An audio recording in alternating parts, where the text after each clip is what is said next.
બદલાઈ શકે સાહેબ? નહીં કરી શકે. ગિલ્ટી કોન્શિયસ છે, કંઈક તકલું ગરમ થઈ ગયું કંઈક છે, શાંતિ જતી રહી છે, આનંદ જતો રહ્યો છે. મારો રસ જાણે કુંડાળાની કે બધી સુકાઈ ગયો. તારો હાથ કહે છે કે મારા પર ભાર. બાઇબલની અંદર હાથની વાત, ઈશ્વરના હાથની વાત લખવામાં આવી છે કે જીવતા દેવના હાથમાં પડવું બહુ ભયંકર છે. બાઇબલ આ ઈશ્વરનો હાથ ભારે છે. શાંતિ જતી રહે છે, આનંદ જતો રહે છે, સુખ ચેન જતું રહે છે, શાંતિ જતી રહે છે, શારીરિક તંદુરસ્તી જતી રહે છે. એકદમ લેવલ લે છે, એકદમ સંગત. શું થયું? ક્યાં જતી રહી તારી શાંતિનો આનંદ? આ પ્રભુનો સેવક કહે છે કે જે પ્રેઝ એન્ડ વર્શિપ કરતો હતો, જ્યારે ઈશ્વરનું ભજન કીર્તન કરતો હતો, ત્યારે કહે છે કે એક વ્યક્તિના શરીરમાંથી દુષ્ટ આત્મા જતો રહેતો હતો, એનું નામ સાઉલ.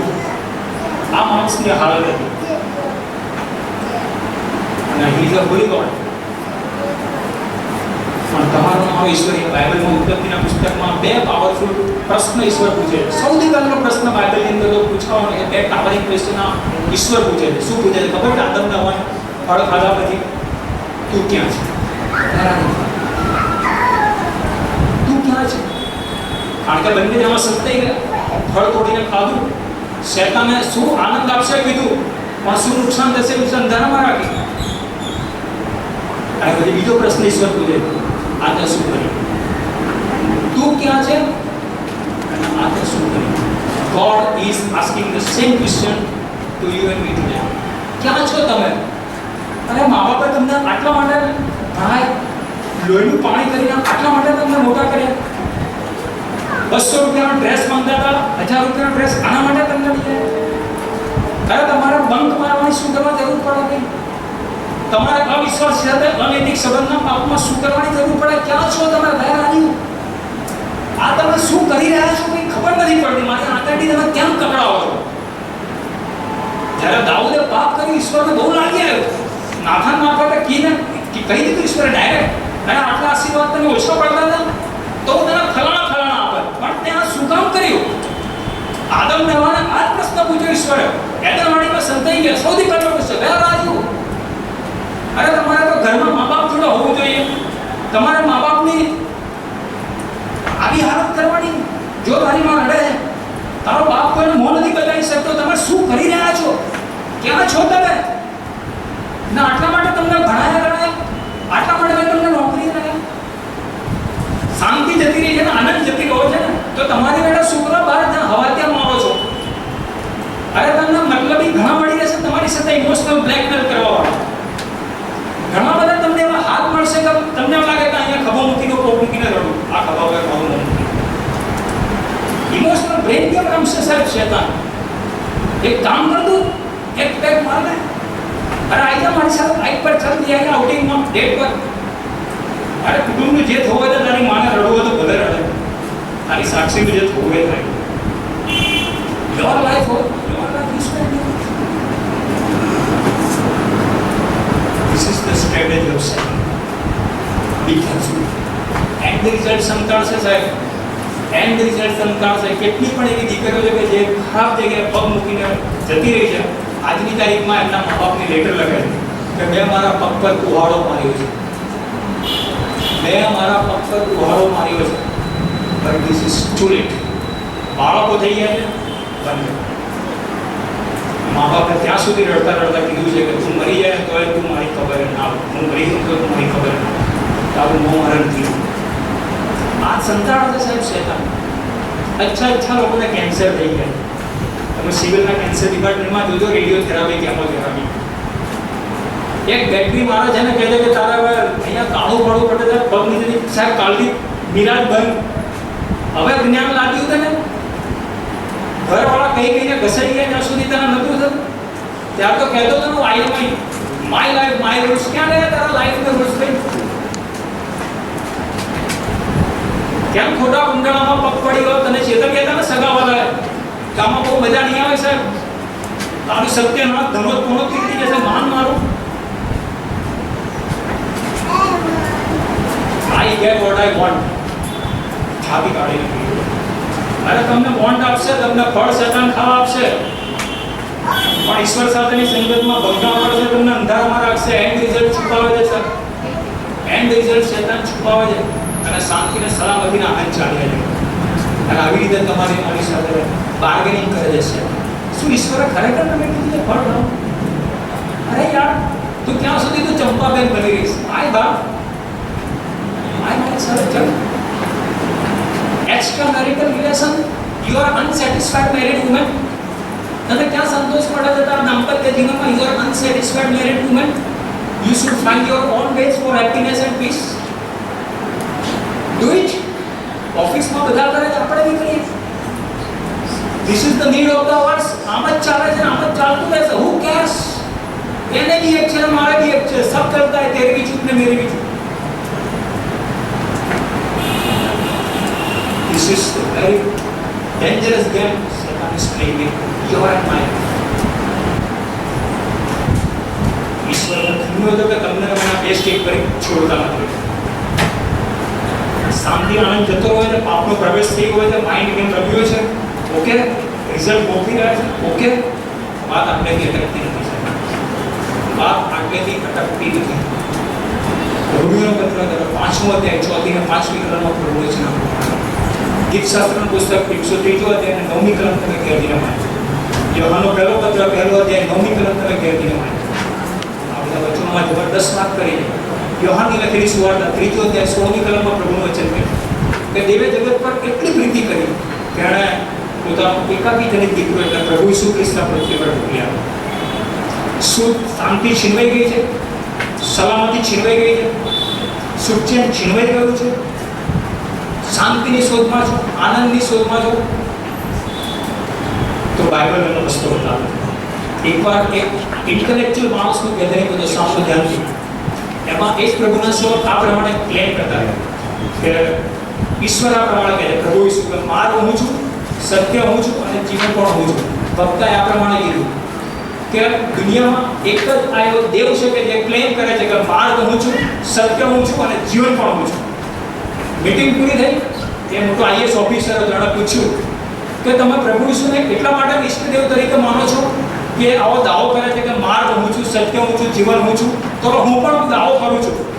જો આઈએસ ઓફિસર હું પણ તમને કહું છું માર્ગ હું છું, સત્ય હું છું, જીવન હું છું, તો મને ઈશ્વર તરીકે માનશો? પેલા વક્તાએ કહ્યું કે yes, I will respect you as a God provided. હું તને ઈશ્વર તરીકે ચોક્કસ માનીશ. પણ પહેલા તો લોકોના પાપોના માટે વધસ્તંભે જણાવ, માથા પર કાંટાનો મુંગટ ખોસ, હાથોમાં ખીલ્લા ખા, કુખમાં ભાગલો ખા પાપોને માટે, કબરમાં ડટા, 3 દિવસ પછી પાછો લોકોના પાપો માથે રહેતો. શા માટે ખીલ્લા ઠોકાય ખબર કે પ્રભુ ઈસુને જે હાથોએ તમે કોઈ મિરાજ ખાઈએ છે, માણેકચંદ ખાઈએ છે, એ ખીલ્લા ઠોકાયા છે. જે હાથે તમે કોઈ વ્યભિચાર કરીને લોકોના હાથ પકડીએ છે, એના માટે ખીલ્લા ઠોકાય. જે હૃદય તમારું દુષ્ટ કલ્પનાઓ કરીએ છે, ભૂંડી કલ્પનાઓ વિચારો કરીએ છે, ભૂખમાં ભાગો કરો છે. જે હેડ નોલેજમાં આપણે પ્રભુ પ્રભુ કરીને ગંદા વિચારો કરીએ છે, માથે કાંટાનો મુંગટ કરે. You do it. એ પ્રભુ ઈસુ જેવું તું કર, and then I will definitely હું તને ચોક્કસ કહીશ કે યુ આર અ ગોડ. અને પેલો આઈએસ ઓફિસર નથી જતો રહ્યો છે કે that is none of my business, I can not do it, I can not do it. આ પાપનો ઉકેલ બાઇબલમાં આપવામાં આવ્યો છે. જો આપણે આપણા પાપ કબૂલ કરીએ, યોહાનનો પહેલો પત્ર 1 અધ્યાય 9મી કલમ, જો આપણે આપણા પાપ કબૂલ કરીએ તો આપણા પાપ માફ કરવાના અને આપણને સર્વન્યાયથી શુદ્ધ કરવાના તે વિશ્વાસ થતા નહીં. યોહાનની લખેલી સુવાર્તા 10મો અધ્યાય 10મી કલમમાં પ્રભુનું વચન આ પ્રમાણે કહે છે, ચોરી કરવા, મારી નાખવો તથા નાશ કરવા સિવાય બીજી કોઈ મતલબની ચોર આવતો નથી. હવાના આ જ કર્યું, પાપને મોહક બનાવ્યું, આકર્ષક બનાવ્યું. એનો એક જ એજન્ડા છે, જે કોઈ મળી જાય એનો શોધખોળ કરે.